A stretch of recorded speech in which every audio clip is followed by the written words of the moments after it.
In the news tonight, a US-backed Iraqi offensive to drive Daesh from the northern city of Mosul is underway.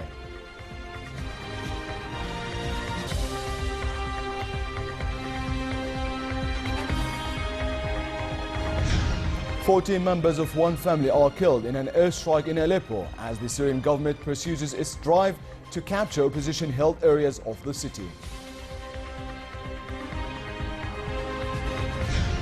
Saudi Arabia says it is prepared to agree to a ceasefire in Yemen if the Iran-allied Houthis agree.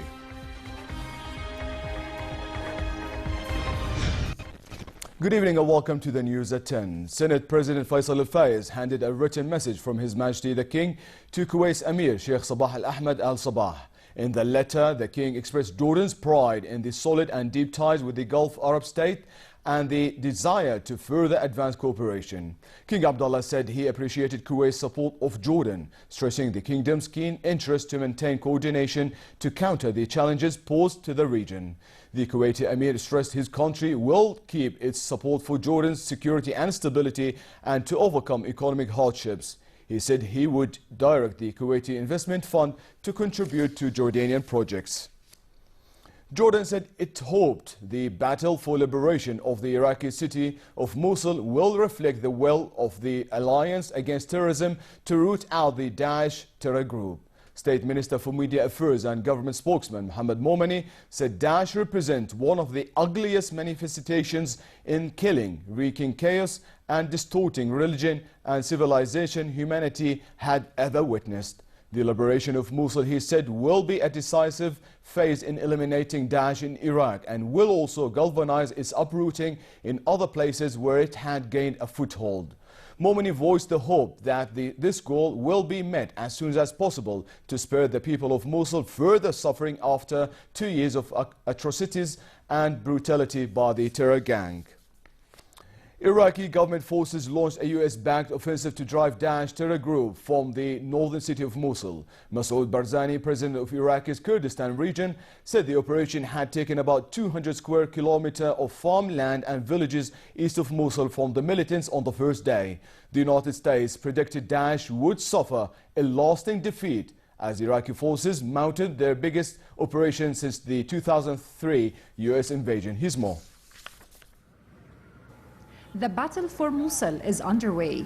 Iraqi government forces, with air and ground support from the US-led coalition, launched an offensive to drive Daesh from the northern city of Mosul, the militants' last major stronghold in the country. The Iraqi Kurdish military command said 4,000 Peshmerga were taking part in an operation to clear several villages held by Daesh to the east of Mosul in an attack coordinated with a push by Iraqi army units from the southern front. The Iraqi Army Media Office said the advancing troops destroyed a number of Daesh defense lines. Helicopters released flares overhead and explosions could be heard on the city's eastern front, where Kurdish fighters moved forward to take outlying villages. Iraq is supported by a wide range of coalition capabilities, including air support, artillery, intelligence, advisors, and forward air controllers. But to be clear, the thousands of combat forces who will liberate Mosul are all Iraqis. This liberation battle comes after more than 2 years of Daesh oppression in Mosul, during which they committed horrible atrocities, brutalized the people, and asserted the city was one of their twin capitals. Some 30,000 Iraqi soldiers, Kurdish Peshmerga militia, and Sunni tribal fighters were expected to take part in the offensive to drive an estimated 4,000 to 8,000 Daesh militants from Mosul, a city of 1.5 million people. Saudi Foreign Minister Adel Jubeir predicted Daesh will lose in Iraq in a matter of time. ISIS will lose this war. There's no doubt about it. The international coalition has the resources, it has the men, it has the money, it has the technology, it has the will. At the end of the day, this is a contest that ISIS will not, cannot win, period. It's a matter of time. With the offensive to retake Mosul underway, humanitarian agencies are bracing for a new wave of refugees. NRC is currently preparing for massive waves of displacement coming out of Mosul. We are expecting in the first several weeks up to 200,000 individuals and total around 700,000 people fleeing Mosul in the coming months. The humanitarian community is desperately trying to prepare, but this many people at once is extremely challenging. Turkish President Tayyip Erdogan said the presence of Turkish forces at the Bashiqa military camp near Mosul was an insurance against attacks on Turkey. Some 3,000 Iraqi forces trained by Turkey at the Bashiqa camp in northern Iraq are taking part in the US-led operation against Daesh. Hala Debabne for the News at 10. Britain and France sought to persuade the European Union to condemn Russia's devastating air campaign in Syria and impose more sanctions on the Syrian government. But the request met resistance from allies worried about alienating Moscow. After a weekend of US-led diplomacy that failed to find a breakthrough, EU foreign ministers met in Luxembourg to call for an end to the bombing of rebel-held East Aleppo. Up to 275,000 people are trapped in the area and are in a dire need of humanitarian aid. In the Syrian city of Aleppo, rescuers in the eastern part of the city scoured huge mounds of rubble for survivors of airstrikes, pulling both dead and injured from the wreckage. Emergency service workers said 40 members of the same family were killed in an airstrike in rebel-held eastern Aleppo.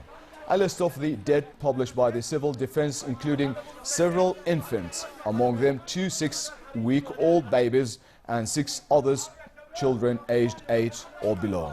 The Syrian government pursued its Russian-backed campaign to capture opposition-held areas of the city.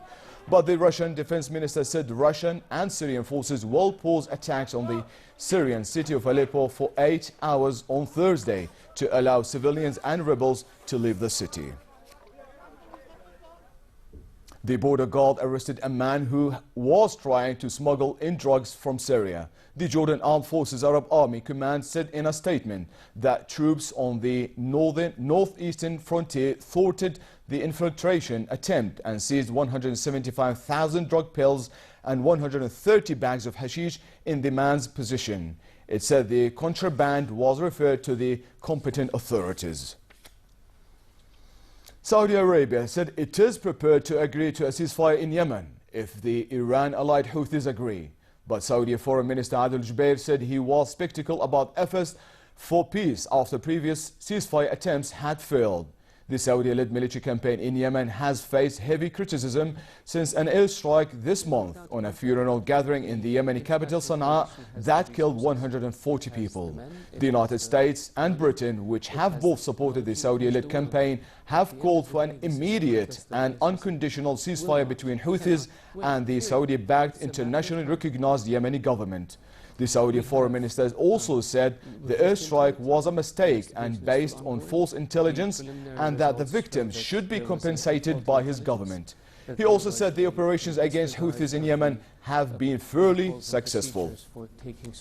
Most of the country now is no longer under the control of the Houthis. The government forces are gaining momentum. Many of the large cities in Yemen have been liberated from the Houthis. So we see progress. It's not stagnant. But we hope that this matter can be resolved at the negotiating table, not on the battlefield. At least 1 person died and 6 were injured in an explosion at chemicals maker BASF production site in Germany. Another 6 people are still missing at the site in the city of Ludwigshafen. A fire that broke out following the blast sent up plumes of smoke. It prompted BASF, the world's biggest chemicals company, and the city to urge residents in the surrounding area to avoid going outside and keep their windows and doors shut. But the company said measurements taken in the area so far have indicated no risk from toxic fumes. The site, about 80 kilometers south of the Frankfurt, is the world's largest chemical complex. Finding the right partner is not easy, whether you are here or in Tokyo. But one Japanese dating company which has enforced strict mask-only rules says you can find your soulmate if you hide the superficial in order to concentrate on knowing your date's personality. They said masks help people avoid being swayed by first impressions. This mask dating service has existed in one form or another since 2010 and has gone nationwide with regular meetings across various cities in Japan.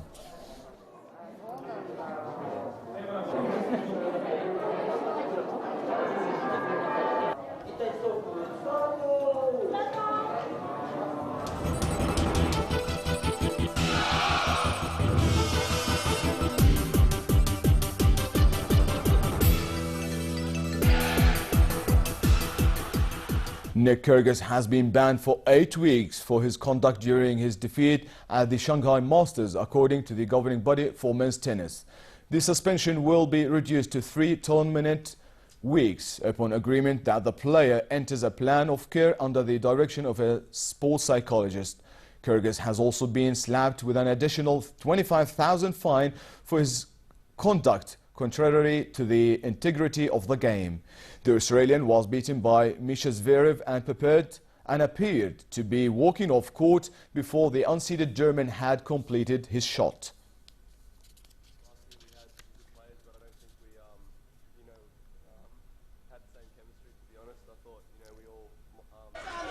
Barcelona announced their Brazilian talisman will put pen on paper on Friday in a deal that will see him stay at the new camp until the summer 2021. The 24-year-old joined Barcelona from Santos in 2013, winning 9 trophies, including 2 La Liga titles and the 2015 Champions League final, in which he scored in the 3-1 win over Juventus. Barcelona first announced they had reached a deal with Neymar on July 1st, setting his release clause at $224 million for the first year, $222 million for the second, and $250 million for the final 3. And finally, fair conditions continue in most regions for the rest of tonight with northeasterly light winds. Tomorrow, a further drop in temperatures is expected, bringing pleasant conditions across the country with a high of 28 degrees in Amman and northwesterly moderate winds. The Gulf Aqaba should expect hot conditions tomorrow with northerly moderate winds and slightly high seas. Next are the lows and highs for tonight and tomorrow.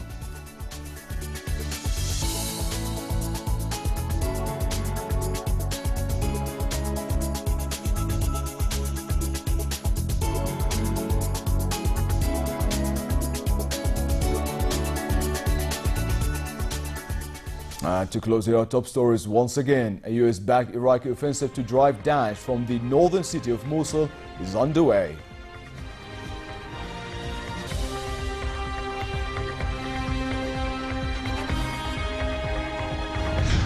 "14 members of one family are killed in an airstrike in Aleppo as the Syrian government pursues its drive to capture opposition-held areas of the city.